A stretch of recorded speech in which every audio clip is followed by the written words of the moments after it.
Hey, how's it going, my friends? Today, we're going to be talking about how you can use a Jackery to create an intermittent off-grid energy source. Stay tuned. So for those of you not familiar, the Jackery is a portable power station solar generator. It has USB ports. It has a 12-volt DC. It also has a pure sine wave AC outlet. This is appropriate for powering some of your more sensitive electronics like laptops, smartphones, cameras, etc. So these are great to have on hand. I feel it's essential to have as a backup power source, or if you want to take it camping, or to even set it up off-grid style as a power source in your garden, which is what I'm going to share with you today. So they make these Jackeries and other power stations in all different sizes. This is the smallest Jackery I'm aware of. It's 240 watt hours, 200 watt max output. And you could charge up the internal battery in several ways. You could do it by a wall charger in 5.5 hours, car charger through your DC port 6.5 hours, 60 watt solar panel around 7 hours with good sunshine, or you can even use an electric generator. I chose to go with the Jackery because they've been around for quite some time, since 2012, and this product actually carries a 24-month warranty. You gotta love that. So I opted to pick up the combo pack, which came with the 60 watt solar panel. Usually if you have this set up, you can just place your solar generator behind the panel so it's not in direct sunshine. And the panel itself easily folds up. It's got snap together magnets, and it does have these fold out arms on either side as well to help support it. In this pouch connected to the panel, you have your cable, which plugs right into the Jackery. And there's also a couple charge ports directly on the solar panel itself, a USB-C and a USB, so you can direct charge appliances from the solar panel. And as I had mentioned, I'm going to be sharing with you how I'm going to set this up in my garden as an off-grid power source, primarily to power the small submersible pump that I have in my container of water there that's automatically feeding my water wicking growing system. So in just a few minutes, we're going to turn this completely off-grid, a set it and forget it system. So when I was first coming up with this idea, the issue that I came across, which is common with many of these different backup power supplies, is that they're not designed to be a constant on device. If I were to leave this out in the on position in my garden, it's going to actually vampire drain the battery at about 1% per hour. And with this particular model, after 12 hours, if you're powering under 10 watts, it'll automatically shut off as a way to conserve power. But I've come up with a way to solve that issue so we can actually turn this into an intermittent power device that'll turn off and on as needed. So the way you turn this unit on, and they're all a little bit different, is you press the corresponding power button that links up to each type of power source, so USB, AC, and DC. So we'll turn on the AC, for example. You see the screen power up. We're at 100% right now. So how is it that we can turn this Jackery on and off remotely as needed for just a few minutes a day or every other day to power this water pump? Well, that's where this cool little device comes in. This is called a Switchbot, and it's a smart switch or a button pusher. This can be remotely controlled in many ways via an app on your phone. One way is to actually set it up on a timer or a revolving schedule. So it has a built-in timer function when in conjunction with the app. So when this thing's activated, here's what it does. Let's see that again from another angle. So we can set this up through the app to turn on a reoccurring schedule. Let's say we'll have it turn on at 8:30 a.m. Monday, Wednesday, and Friday, and have it turn back off at 8:34 a.m. Monday, Wednesday, and Friday. And so we'll be able to attach this right to our Jackery and have it automatically press that button on and off. And with the pump cord plugged into here, it's going to automatically activate when the Jackery turns on. So I am going to need to set this up over the USB ports, but that's okay because I'm just planning on using the AC port for now. So the first thing I'm going to do is situate it where I think it's going to work and hold it in place. Then I'll use the manual function here to activate it and see if we're in the right location to turn the Jackery on. So we weren't quite there. Move it over just a little bit. Try it again. Bam. So now that I know where I need it, All I need to do is to stick it on the unit. It comes with this 3M adhesive backing. So first I'm going to use a little alcohol prep pad just to get this very clean, any residual oils off the cover here so that it sticks very well. And we'll just peel off 3M backing, and we want to make sure we set this up right where we had it. Put some pressure on there for a little bit.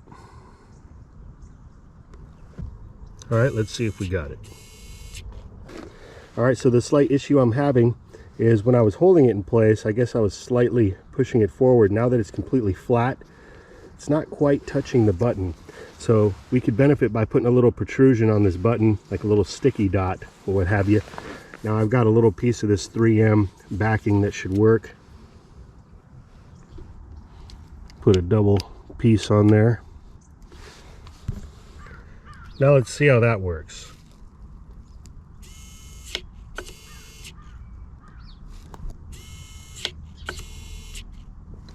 Well, that worked out just fine. Now I can get in the app, like I said, and create the schedule that I want my water pump to turn on and off. So I can now do away with this digital timer and no need to run any sort of power out here. In my estimation, running that small little 4-watt pump with this unit, I should literally get months of service if I were to just run the one single pump. However, I do plan on branching out from this single outlet here and running more pumps, having more water vessels to grow even more automated gardening systems. But even if I have, let's say, 5 different pumps going off this one Jackery, at the schedule interval that I'm using, just a few minutes per day, 5 pumps would be a total of 20 watts. I should still get well over a month of service in between charges.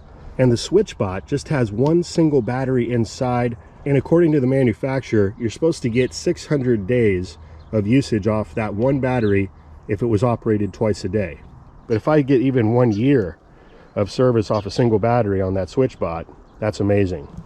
All right, Dan, well, what are you going to do? Leave your Jackery outside exposed to all the elements? It's going to get destroyed quickly, right? So here's my solution for that. This is a faux or a fake boulder. So I'll just lay down a sandbag to protect the bottom of the Jackery. Now it's going to be best to position this in an area that gets shade throughout the day. So I may end up relocating this. This area does get quite a bit of sun, but for demonstration, I just wanted to show you.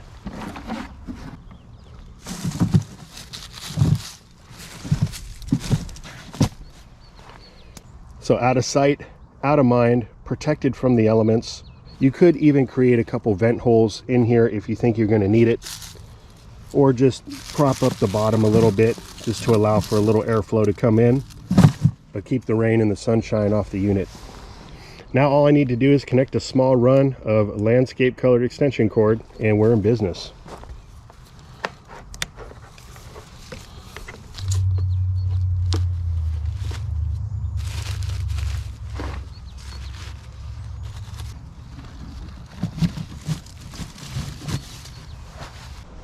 All right, so now using the manual feature, let's give it a try.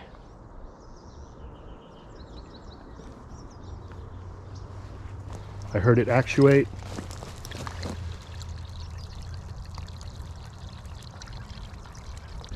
And we've now got a beautiful automatic watering system for our self-wicking gardening beds here, completely off-grid.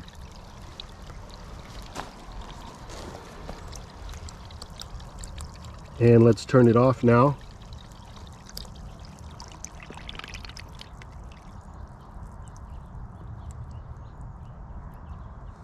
And you can see how running this setup for even just a minute is enough water to feed this garden bed for at least a day or two. We'll see as the weather heats up. And from previous experiences, I can confirm that the battery is still going to be at 100%.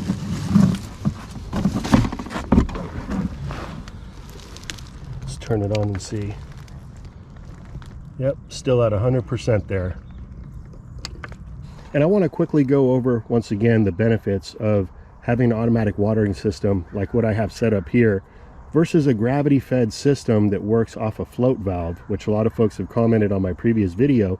I'm aware of that setup. I've actually utilized a similar setup in the past, and I think that that's a great way to go as well. People have had tremendous success with a system like that. But with the standing water, the issues that present themselves are mosquitoes coming around, laying their eggs, which turn into larvae and eventually become more mosquitoes. That's a problem. And there are ways to combat that. Some folks may put gravel in their bin up above the water level line. Another way is to drop a mosquito dunk in there, which can also help you with fungus gnats. But then there's also the issue of your pots constantly being submerged in a few inches of water, which can cause what's known as wet feet for the roots of your plants. Not all plants are going to do well in that situation. With a setup like this, I can schedule the watering to only occur every few days as needed, once the previous water cycle has completely soaked into the pots. So I can dial it in. So there'll never be standing water sitting in these containers for more than a day or two. Something else I like about this particular setup is that by including these valves here, you can really dial in how much water each container gets. So if you're growing a more water-hungry crop on one side, let's say celery, and on the other side you're growing kale, you're probably going to want to give more water to the celery than the kale. So this allows you to actually dial in how much water each container is getting, versus having, let's say, a single float valve and then connector overflows to all your other containers. Are all going to get equal amounts of water. So just a couple things I wanted to point out there. And one of the greatest benefits to a system like this is you get to decide what kind of water you use to feed your garden. Dechlorinated water, you can take even city water and dechlorinate it using some vitamin C powder. And if you want to add a little bit of nutrients into your vessel here, some liquid kelp, for example, some fish emulsion, then you could also supply your plants with a bit of nutrients during their watering cycle as well. So that's going to wrap up today's video, my friends. I do appreciate you being here. If you got something out of this video, you enjoyed the content, or even just got some ideas that you could run with, I sure would appreciate if you smash that thumb button. And if you haven't already, consider subscribing to the channel. New uploads every week, sometimes every day, and I'm always giving you updates on all the different things growing on around here. So with that, have yourself a good one. Until next time, this is Dan from PlantAbundance.com. Take care. I'll be talking to you again soon.